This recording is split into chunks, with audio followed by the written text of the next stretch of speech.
have talked about Midjourney in the channel before, but I can't stress enough how impressive it is. Due to the amount of people coming privately to me asking how they can use Midjourney and how they can get started, I thought would be a good idea to make a guide for all of you so you can all learn how you can get started.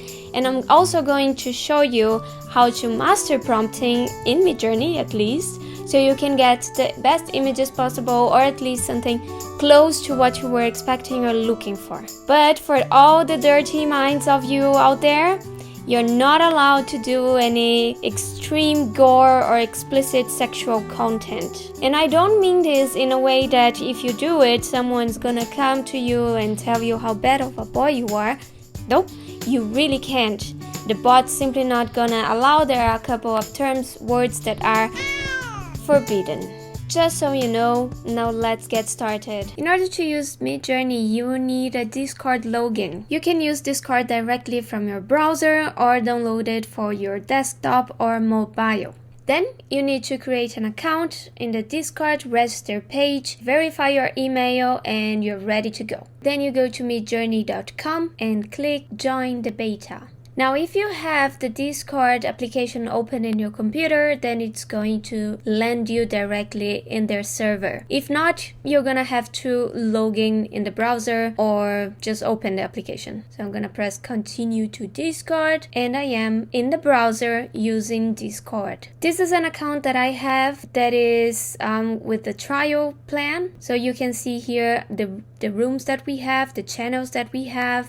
That's how it looks like. The first rooms are all about information, announcements, and rules about the server. And then you have support where you can ask questions. And you have the newbies rooms where we are going to create your images just like everyone else is doing. Here there are more rooms for a specific environment, characters, abstract. You cannot use those rooms if you're not a subscriber. Now, without a subscription, you can only use the newbies rooms. And here is where you can do your art. To do that, we are going to send messages to the bot, just here. Now, I'm going to open my own Discord, my other account, my other Discord here, so we can take a look on how it looks like when you have a subscription. So I have a standard subscription. It's not the pro plan, it's not like the most VIP one, but there are already a few differences. As you can see, I have many more rooms that we can work on as general topics. I don't have only the newbie pages. I also have access to the forums where there are many games taking place. I always take part in the last letter game. This is one of mine, for example. You have to take here the last letter of the prompt before yours and just create a new one with that letter. How here is W and then someone created Y's Wandering Watermelon. But I'm going to go into details later. And you can create in any of these specific rooms as well, abstract environments, characters. I am just going to go to any of those general rooms for us to play around. So before we start, I think it's pretty important that I give you an overview of how Midjourney works behind the scenes. So Midjourney uses a powerful GPU or a graphic processing unit to run the jobs. What job means is to process your requests, your text inputs, in other words, your prompts. And different subscription plans have different amount of time that you can use from a GPU to process your requests. A job is any action that uses the Midjourney bot. And there are two types of jobs, fast and relaxed. Whenever you're using a relaxed job, you're going to be put on queue until a GPU is available for you. So if you type here, for example, relax, you can switch to the relax mode, and if you type fast, you can switch to the fast mode. In order to see how many hours you have left in your plan, you can just type /info, and then it's gonna load informations about your profile, including your plan, how many hours you have used. So you see here I have a standard subscription. I'm using it on mode relaxed. Visibility mode is public. Only the Pro plan can have it in stealth mode, so no one can see what you're doing. And you can also type directly with the Midjourney bot in a private chat to request new images. And here we see how many hours I have used. I have still 86% left of my fast hours, and I have unlimited amount of relax time. And you can see that how many images I have created. In relax mode, I created 768 images. That amount equals to 14 hours of GPU use. There are a few more commands that you can use besides checking your plans info. There are commands to create images, to create options, to ask questions, and so on. For example, if you type here /setting, you don't even have to type the whole word, it's just going to show up here. If you click here and enter, it's going to show you all the possible settings you can change for your creations. So for example, there are here the Midjourney version 1, 2, and 3, and 4. That's what we are using. And then you can choose the quality of your image. If you increase the quality, it's gonna be more expensive for the GPU. You can also choose the styling. I'm gonna talk about this afterwards, and the type of upscale. So the algorithm that it uses to make the image bigger, you can play around to see which one you prefer. Stealth mode, I cannot use it, so you see it doesn't work. And fast mode, relax mode are also here, and I can switch between them. And there's also the remix mode, and I would recommend you to go ahead and activate this one. I'm gonna show you what it does. Now that you're familiar with Discord and how Midjourney works behind the scenes, let's start prompting, shall we? Let's get into a channel to start creating. To interact with the bot, we need to use the command imagine.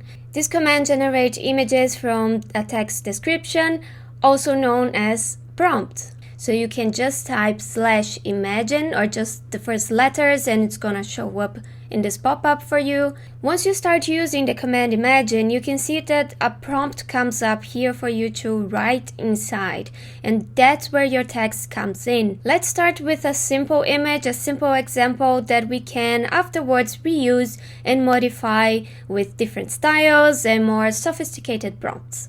So let's start typing here imagine, let's say snowflake and glass ball. Hit enter. Here we get our first images. You can see that the bot answered to us. This is our prompt.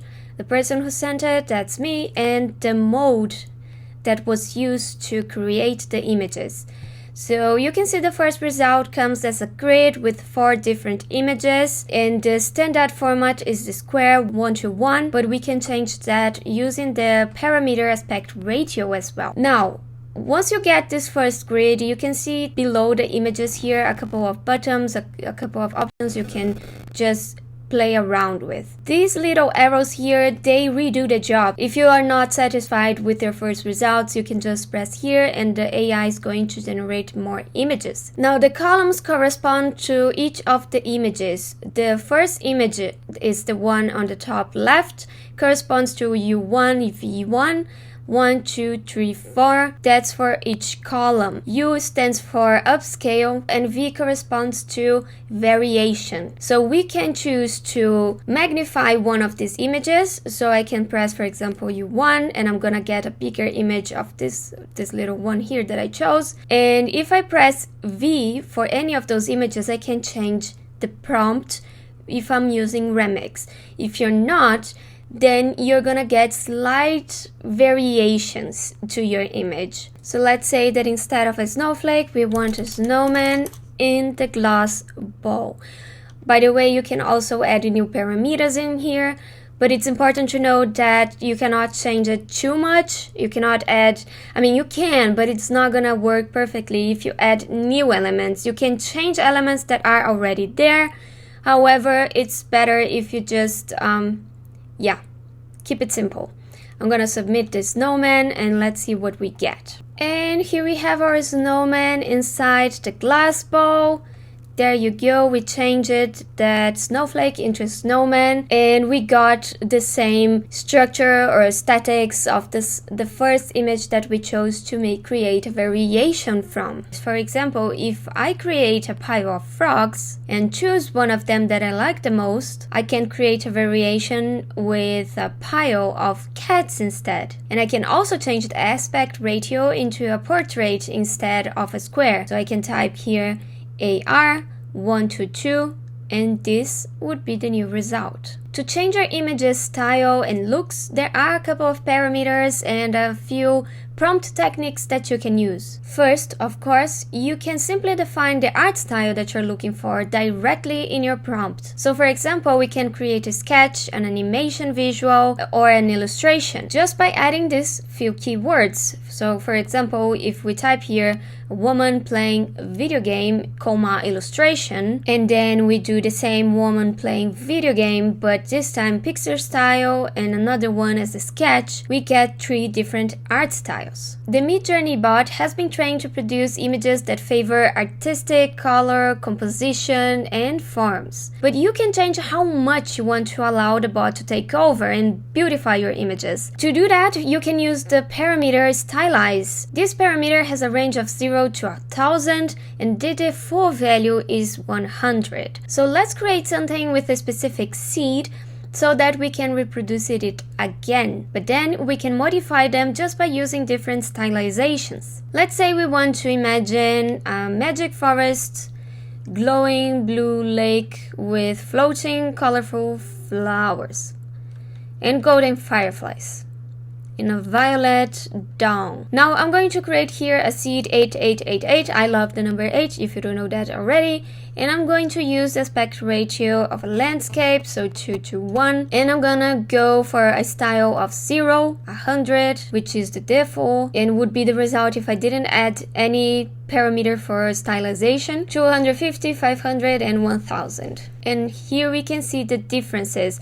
If you pay attention, for example, to reflection, to color combination and composition, you can notice that the higher the number of stylization, the more beautiful it looks, the more finalized it looks. A useful parameter that you can use when you're not so sure about what kind of style you want to follow yet is chaos. The chaos parameter can be added as #C or #chaos, and it's going to influence how varied the images in the initial grid are. High chaos values are going to produce more unexpected and unusual results, and lower chaos values are going to result in images that look very similar to each other. Let's use our magic forest without the seed this time, just to test our chaos differences. So first we are going to use a chaos of 50, and you can see that when you have a chaos of 50, they look pretty different. There are different styles. One look more like a illustration, others look more like a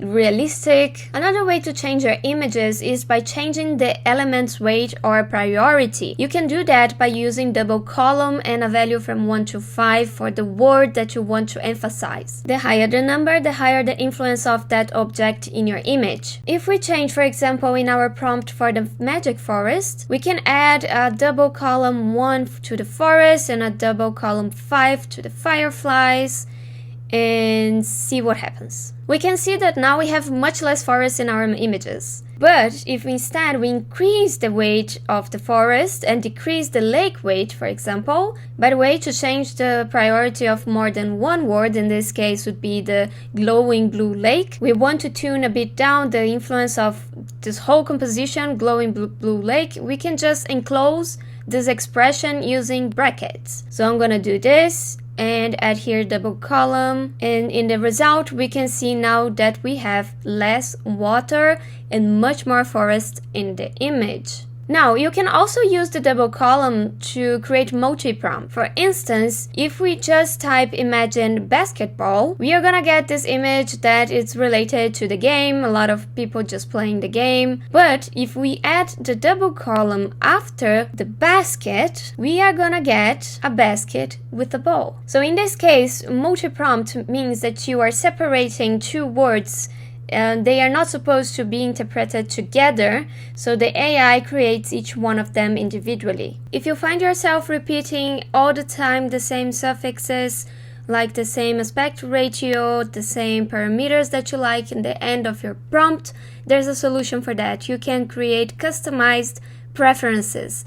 So to do that, you can just use the command prefer. The first one, prefer option set, is going to create new ones. You can click there. This option field is going to open for you to give a name to your customized group of parameters or suffixes. I have already a couple of them, you can see. So for example, I'm gonna say here landscape v3, and then you have to click this plus one more, and it's gonna open here to you this value option. Now you can write inside the value your aspect ratio, in this case landscape, and I also want to add the version 3 of Midjourney. Now you hit enter, and the custom option landscape v3 is set to these parameters. Perfect. So now every time I write something to Imagine, you can just write then in the end landscape v3, and it's going to add for you automatically all these parameters along with your prompt. And if you notice as well that you're using this one too much, there's also something to help you to make it things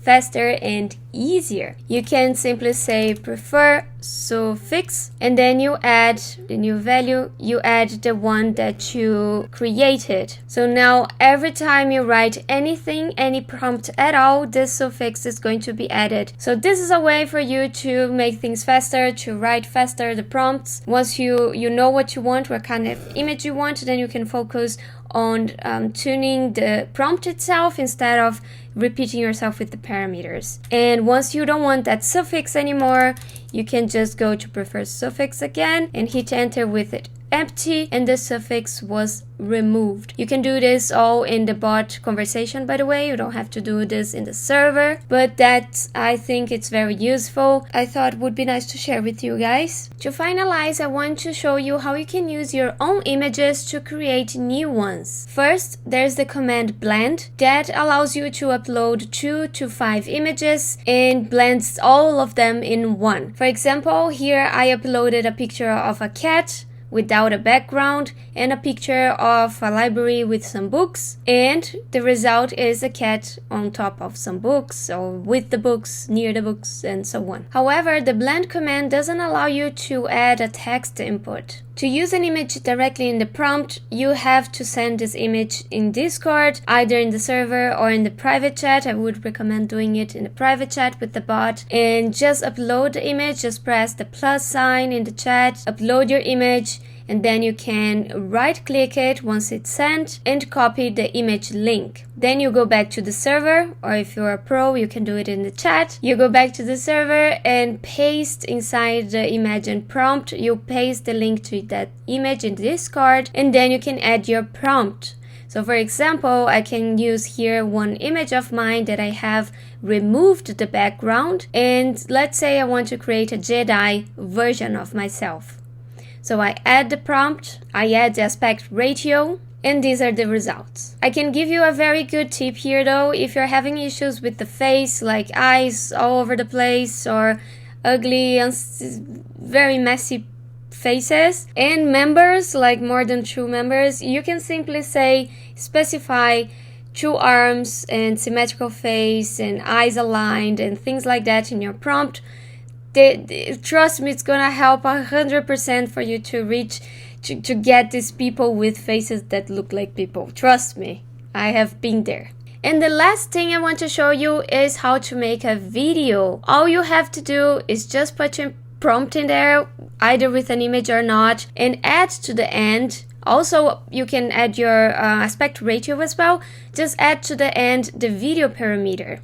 However, this parameter can only be used by versions 1, 2, and 3 from Midjourney, so you also have to add a parameter to change the version. And once you get the answer, you can react to the bot message with an envelope to receive in your private messages these images, or in this case this video, but you can't see the video in the server. So you go to your direct messages and you're gonna see right above the images, you're going to see a link that is gonna take you to an URL where you can find your video and download it and just enjoy it. And that's all for today. Thank you so much for watching. Please give this video a thumbs up if you liked it. Consider subscribing to the channel to support me. I really appreciate that. And I hope the tips that I gave you today can help you achieve the most beautiful images that you were aiming for.